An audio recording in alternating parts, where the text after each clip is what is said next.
Welcome back, everyone. It's week 2 of the KSS. I'm your host, James Marcuzzo, and we're going to talk about Mortimer Adler's Pursuit of Truth. It's not a very long article, but it's a bit dense, and hopefully I can encapsulate the important elements of it for you. It's a bit of a discussion of epistemology, study of how we know what we know. In the second paragraph, he gives you a 4-factor explanation of science, I suppose.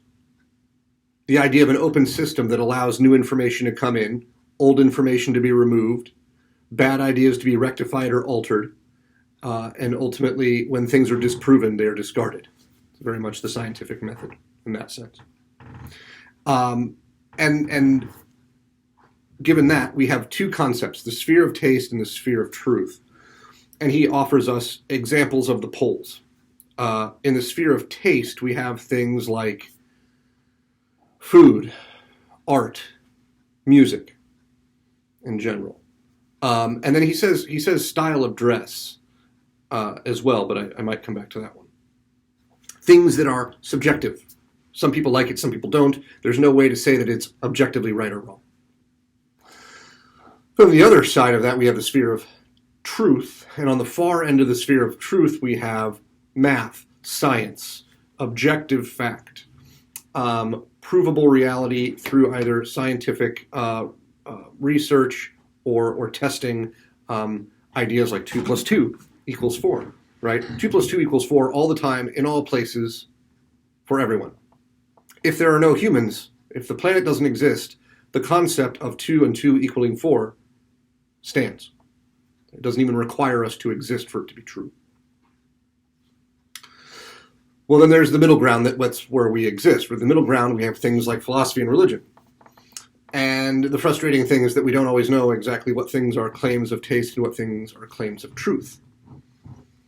And I mentioned earlier that wonky idea of the style of dress, right? So in the West, we're very open about different styles of dress, sometimes maybe more open than we should be. But then in other cultures, like say, some more conservative Muslim countries in the Middle East and across Africa, there's expectations of how women ought to dress. And it's because of religious fiat, right? The religion and the holy books indicate women ought to dress a certain way, or hadiths, if you want to get technical, indicate that women ought to dress a certain way to maintain a sense of propriety in the eyes of their creator. Well, the thing is, they make a truth claim about that, right? But in other cultures, we disagree profoundly. We allow women to dress however they choose, within reason. There are even certain levels of standards of decency that we have in the West, where you can't just go around, completely naked. You can't show up to work in your underwear for men or women. So religion makes truth claims about a great many things. That's one example, right? Religion makes truth claims about, you could say, human organization and human interaction, kind of tied together. Religion makes truth claims about the natural world, and then religion makes truth claims about the metaphysical world, spiritual realm. Well, science can't really do anything. We can philosophize endlessly about the nature of existence, about objective or subjective morality, and there are individuals like Sam Harris that attempt to say there is an objective morality that doesn't require religion or a god. Right. But basically, science can't make any claims to refute or prove the metaphysical claims of religion. It's just outside of our scope to be able to do. But when it comes to the claims about the natural world, science has a great many things to say about claims that religions have made, about where the sun is, where the earth is, what is at the center, what rotates around what causes the seasons, right? So things that religion claimed, science has said, you got that wrong. But then we're left with the spheres of human interaction and human organization, and those are very much still up for dispute. And there are many claims that religion makes about how humans ought to organize themselves that we in the modern age tend to disagree with.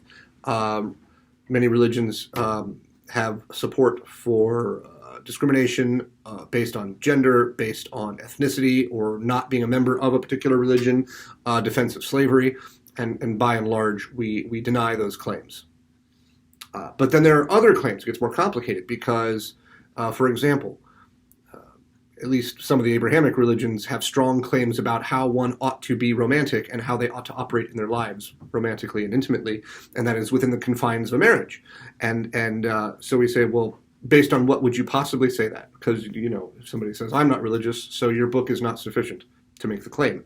But then in the modern age, we have statistics and demographics, and we can say, well, actually, it is significantly and consistently better for two people to raise a child as opposed to one. And so religion, or the religious books that made claims about that, that claim seems to bear out in reality when we can objectively say, no, that's actually preferable. It's better for the child. There's more resources, more stability in the family. You have two individuals instead of one, simply helping to rear and raise a child and direct their behavior and to instill values and behaviors such that they comport with the culture. So, sphere of truth, sphere of taste. In the sphere of taste, let it go. Argue about it with your friends for fun, but don't spend too much time on it. In the sphere of truth is where things need to be disputed because we need to come to the understanding of objective reality. This is something I'll leave you with. In our modern age, we have some strange concepts delivered to us by some wonky theories and ideas like critical theory and postmodernism, where people can make claims about their lived experience or their reality, my truth, right? And in some sense, those are real because your experiences, your lived experiences, are real for you. They objectively happened, but they might not be representative of reality at large. So you are not welcome to your truth if you expect everyone else to operate like your truth is the truth, right? Your truth might be that you have had interactions with certain people or certain situations that have been largely negative, and so then you have a negative outlook on those, right? You extrapolate out. We call it stereotyping. Humans do it all the time. It gets us into a lot of trouble, honestly. So your truth could be one that is a negative set of experiences, and that's how you view the world. But in reality, that is not the average experience. And so your truth is not the truth. Then things get complicated. So that actually will kind of lead into some of the stuff that I think Haidt and Lukianoff talk about. So 7 minutes, that's pretty good. Good luck with that. Contact me with any questions. Talk to you soon.